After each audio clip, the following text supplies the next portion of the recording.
Hello and welcome. Today we're talking about something very special on this DF Direct. A new Half-Life game has been announced, Half-Life Alyx, exclusive to VR experiences on PC.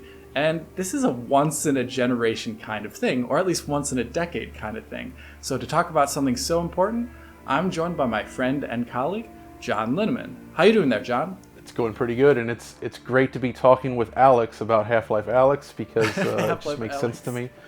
And this is exciting times because we're like living in this like dream world in the sense. To me, like you think about it, we got Shenmue 3 just came out. A new Half-Life is about to be released. I mean, next year we have Halo going back to its roots. We have all these types of games that were from that period. If you look back to like the 2004 period, I think somebody made a point about that. It's really interesting that all of this is happening now, and all these games of dreams are kind of becoming a reality. And this one, I think, is exceptionally interesting because it's doing... Well, there's so many reasons, so we should get into it. Yeah. I mean, I guess the big point about it is to talk about the legacy of Half-Life. Half-Life 1 kind of drove the FPS into this, I wouldn't say on rails, but this single-player narrative experience where you go through a contiguous set of levels that feel very much so a part of one another. And you have this linear path where the narrative is kind of... You're given it in the first person, and it feels, I don't know, extremely immersive. Half-Life 1 kind of spawned a bunch of clones afterwards, or spawned a type of design regarding FPS games, coming off of Quake 1 or Quake 2, which were, bare-bones stories. Yeah, I mean, I was actually there right away. I bought the game day one in the big box and PC. I was hyped for it, but there was so many big Quake engine-powered games coming out.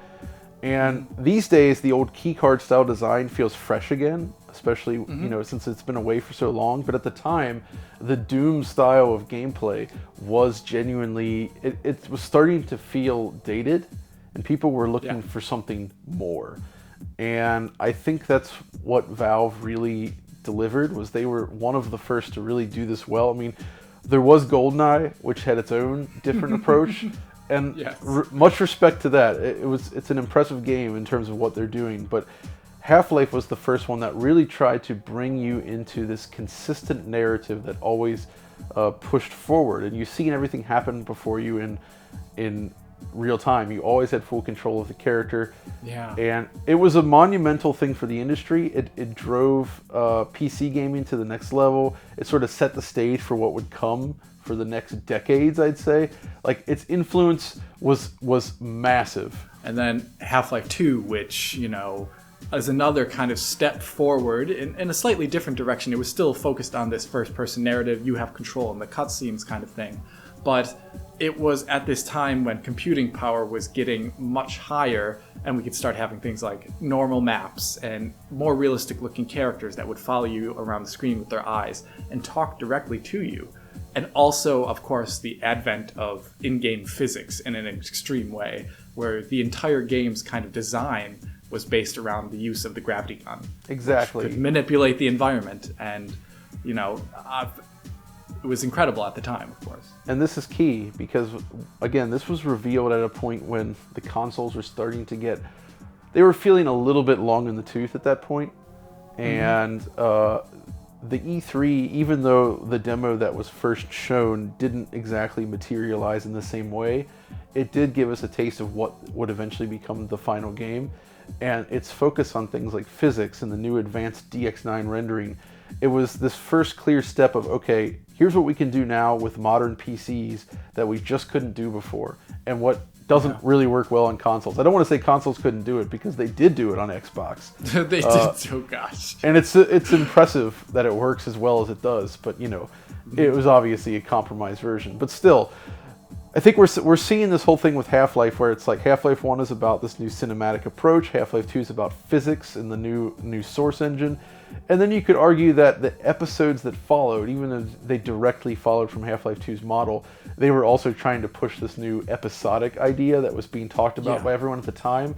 And I won't say fully worked out, obviously, with the lack of finale. I mean, But Arguably up to like 2007, it looked like it was going to work out. It did. But that I think that's key. Valve has always been about, when they were making those games, they wanted to make each Half-Life, clearly each Half-Life had to push some new form of technology or art or do something really different at the time. And obviously, for years I've been saying, like, okay, it makes sense that they would go and do this for Half-Life, because they're big on VR. Now they have even their own headset out there. Steam VR has been a thing. I mean, I'm genuinely surprised it took this long, but it makes sense that it's finally happened, because this, to me, always seemed like this is the kind of thing that needs to happen for VR to gain more attention, I think. Yeah, it basically needs, we'll throw around this term a couple times in this video, the killer app. Halo was a killer app. Half-Life, Doom was, killer apps for their respective platforms of the time. You can say the same thing for a lot of PlayStation games. Killer app, you need a PlayStation to get this. VR kind of needs this because it's had a lot of dedicated experiences designed completely around it, but not from any of the big name players, or one that would move units based upon the fact that you just need to try this. And Half-Life is a franchise name, and it has the technical legacy of always pushing something in a new direction. And I think it's kind of a culminating effort that we're going to see in Half-Life Alyx, where it's going to be a meshing of like technology and kind of the franchise coming into it to make it actually a big thing. It's going to be pretty interesting to see, because we obviously only have snippets of gameplay to see how it is actually going to be presumably a big deal. I think there's a lot you can glean from that, and I do see similarities to other great VR experiences in here, as you would expect. Like stuff like Superhot. Superhot VR is still, I think, one of the best VR experiences ever made, because it really puts you in this space and you have complete kind of physical control over the objects in the environment. Now, they're placed there very specifically, but when you start around and you have nothing except for your hands, and time only moves when you move, but you basically looking around like, okay, what can I grab to use? And you like pick up a bottle, throw it at a guy, he drops his gun, you pick up his gun in midair, you fire it at another guy. I saw that kind of idea in the Half-Life Alyx trailer, like that part where you're kind of fumbling around on the shelf, to grab. Like there's a bunch of objects that are all physics-based, and you're bumping into them with your hand, and until you find the object that you need to put into your weapon, and then you fire it at the guy. And so that's cool, right? I presume that's like going to be a big part of the gameplay, is the immersion aspect of you being able to look around and move around things to get at your objectives, or kind of sandbox, make them your objectives, picking up something and throwing it, or moving things to the side. Like the Half-Life games have always had hidden items and things in boxes. That's a big part of Half-Life. But now you can actually get around the box, move the box out of the way, not just break it open with like a melee crowbar or something like that. I think this is kind of one of the reasons too, at the same time, why the game only can exist in VR in its current state. They talked about it in an interview with Jeff Kiley, but it seems like the entire game is designed around the VR apparatus. Yeah, exactly. I don't imagine this getting a port anytime soon to the flat screen experience or something. No, you're absolutely right. And I think that's one of the interesting things, is a lot of these ideas, like I said, I've experienced this stuff in VR. But one of the things lacking is there hasn't been an experience that combines the really high level of interactivity of something like Superhot VR, or the thing from Epic, which was amazing, but with a really strong like sort of narrative structure, or in addition to that, like the actual the art direction. Like Valve's art direction and world building was amazing in the day, and based on what we're seeing here, it does seem to be continuing that. And I feel like when VR was first a thing, it was like, okay, just being immersed in any world was cool. Even if it didn't have the strong art direction you expect from a high-end game, it kind of didn't matter. Just like being there at all was enough where you're like, wow, this is incredible. But we're kind of past that point now. So I think bringing that sort of production value into this space, while also looking towards the best of VR in terms of interaction, and like mashing this all together to tell sort of an interesting story, I really like that idea. A culminating point, and a culminating point also for Valve, I think, because alongside working on Half-Life Alyx, they've been in the background for years now, ever since they kind of pushed towards Linux, of revitalizing Source, essentially. and this is going to be running on Source 2, which we've seen snippets of, kind of pushed into elements of like Dota 2, with like the Vulkan backend there. But this seems to actually look really like a modern AAA game. Obviously, with the you need to necessarily say it needs to run in VR, so it needs extremely fast frame rates, 90 plus constantly, and no stutters, and it needs to also have good edge quality. So hence the high requirements, I think. Yeah, it's the extremely high requirements, which is another thing to talk about. I mean, I think it's a GTX 1060 is the baseline GPU that their minimum spec requirement for the game, and I'd imagine to actually have it look the way like your mind's eye wants to look, have Half-Life look like, it's probably going to be even higher than that. There's a lot of really cool stuff to talk about in these screenshots. I mean, we've seen Source for so long, and this Half-Life, this art for so long, constrained under the original Source engine, with its for 2004 it looked pretty great, but now I still think it does, honestly, though. I mean, you see the limitations, but the art design is so good. The art design is really classic. Yeah, it holds up. That's very true. It holds up.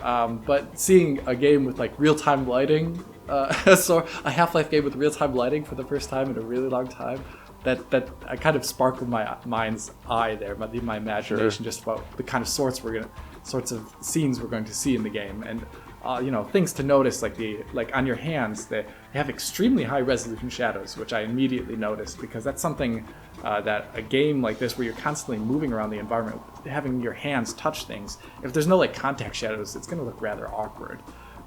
And also I presume they've switched over to a frosted voxel volumetric fog thing, because in the trailer and in the screenshots released, there's foggy lights everywhere with light shafts, and it looked really excellent. Obviously, there's so much more we have to see, because it's only like a 1-minute trailer. Interesting you mentioned the Froxel stuff, because the thing I've learned about VR games is when you bring these effects into the 3D space like that, you get to view them in a different way that makes them almost require the scrutiny changes. Because the VR headsets are lower res and up to your eyes in that way, a lot of the per pixel detail becomes less significant. And so you can fudge things there, but stuff like volumetric lighting or whatever, if it's very low resolution, you really feel as if you're walking into the voxel grid almost. You know what I mean? That's so weird. Like it's very weird looking. So I feel like, and I'll be curious to see how it plays out, you need to kind of balance the way you choose to spend your rendering budget to sort of with VR in mind. And I think clearly this trailer they showed us was obviously designed to look good on a 2D monitor. And I think that's why we saw stuff like, there was very smooth motion, and we saw a lot of motion blur, and I'm not sure motion blur would actually make sense in the final game. Like, nobody's really doing real motion blur in VR, and that's for a reason, because it doesn't make visual sense. It doesn't look quite right, because VR or motion blur on a 2D screen is designed to simulate what happens when you're something really moves fast in front of your face. And if you do that with your hand real fast, or you look out the side of a high-speed car, the scenery does kind of blur together. In VR, though, it kind of breaks that effect somewhat, and it just looks strange.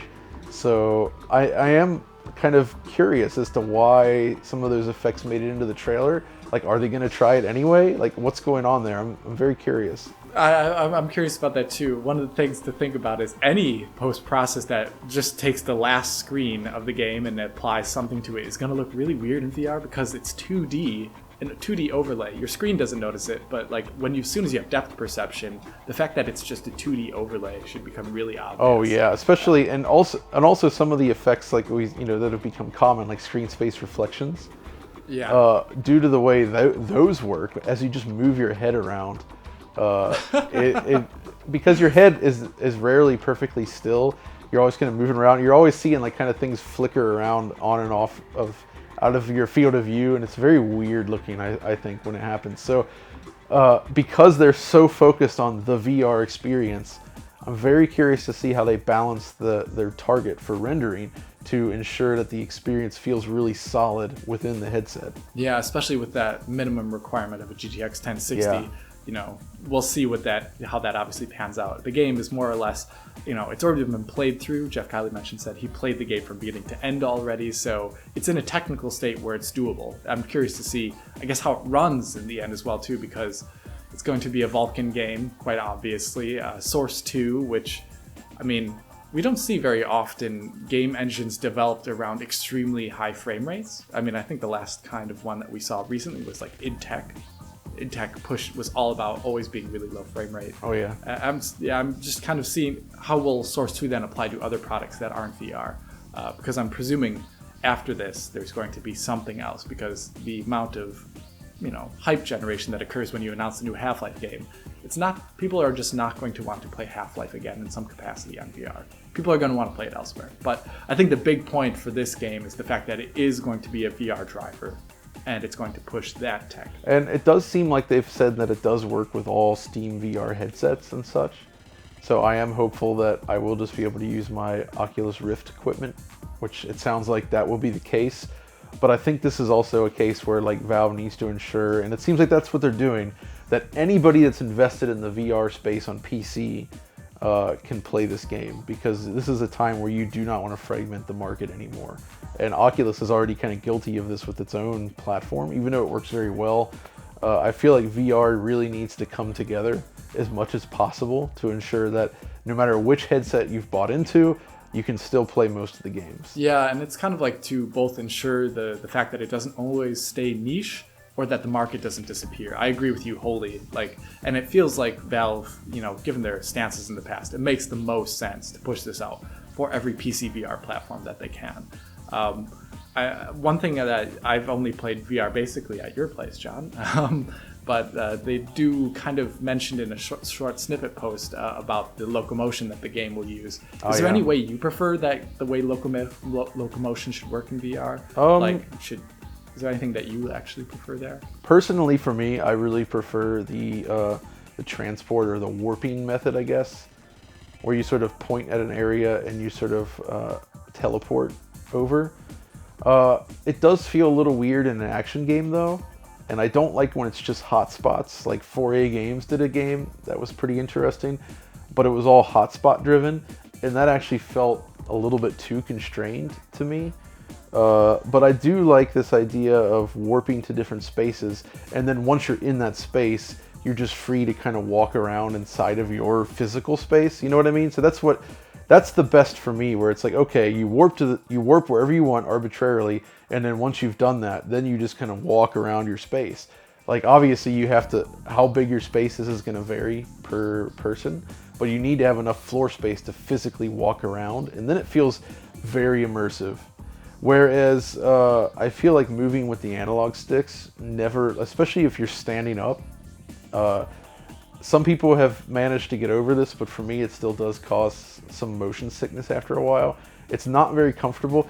I guess moving forward and back isn't too bad. It's when you use the stick to turn left and right and the screen sort of scrolls, the rotation. Yeah. That always gets me. So I mean, I guess if you could move forward and backwards and then physically rotate yourself to,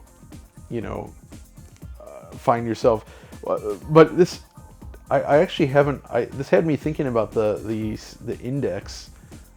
Is that still a wired headset? Yeah. Or is there as I remember there was a Vive had like a wireless adapter.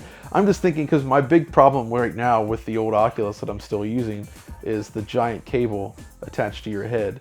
And when you rotate too many times in one direction, you essentially have to rotate back the same number to untangle yourself. So you can't freely rotate as much as you would maybe like, I feel. I mean, it's not like you're always getting tangled, but you know what I mean. It does kind of get in the way at points.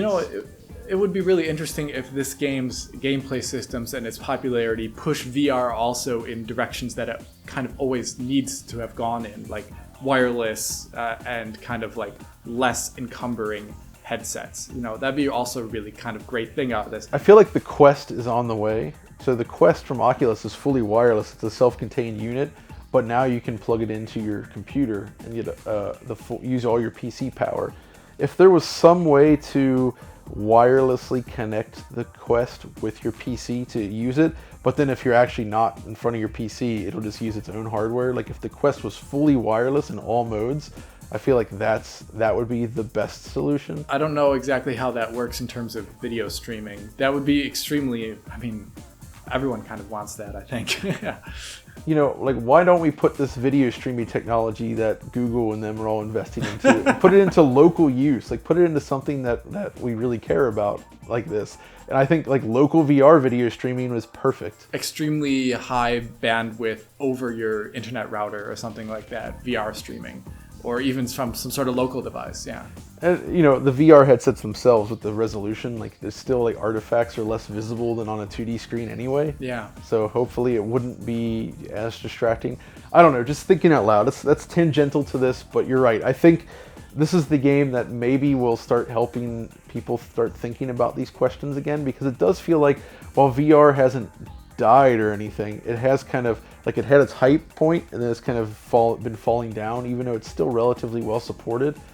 But we need games like this to really convince people. Yeah, and that kind of happens in the PC space rather often. A new game comes out that'll either push, like graphics or CPU technology in a way where, the entire industry has to catch up with it for a while. Your Crysis, your whatever. And the same thing happening for VR is something I would really like to see.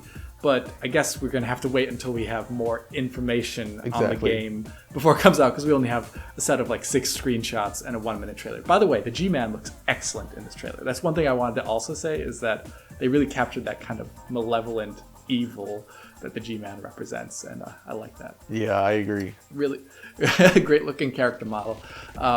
But yes, John, thank you for joining me and talking to me about Half-Life Alyx. Of course, Half-Life Alyx. You're very welcome. This is probably the game where I'm going to have to grab myself a VR headset for.